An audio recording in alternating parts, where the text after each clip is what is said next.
In the small English village of Kirby, Muxloe, the hum of war had become part of daily life. The year was 1940, and the world was in flames. Every evening, as the sun dipped below the horizon, blackout curtains were drawn, and the distant rumble of aircraft filled the air. Inside the modest village telephone exchange, Miss M. E. White adjusted her headset, her wire-rimmed glasses slipping slightly down her nose. Her fingers moved expertly over the switchboard, connecting calls, passing along urgent messages, and keeping the fragile threads of communication intact. On her lap, her faithful little terrier sat calmly, its sharp eyes flicking between her hands and the door.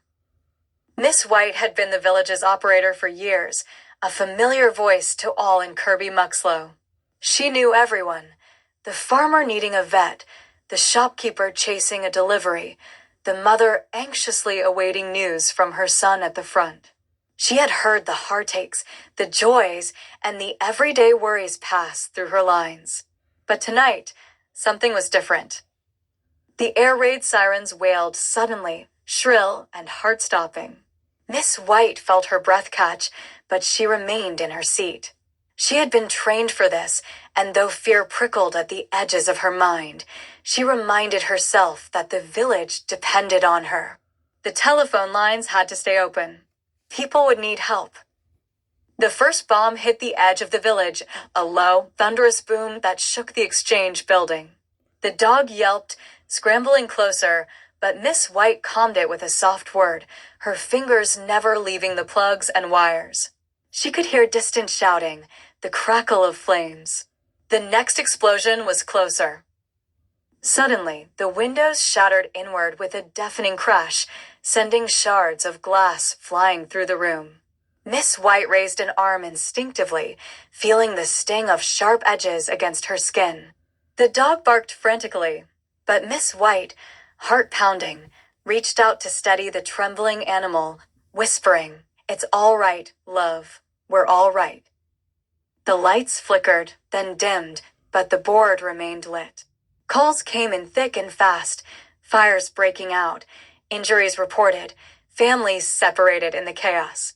Miss White worked through the night, her hands shaking but determined, guiding rescuers, calming voices on the other end of the line, relaying vital messages to keep the village going. By dawn, the bombing had stopped. The streets were littered with rubble, the air thick with dust and smoke. Miss White, exhausted and bleeding from small cuts, refused to leave her post. At 7 a.m., she was still there, headset in place, dog on her lap, ready to handle the next wave of emergency calls. Word of her bravery spread quickly.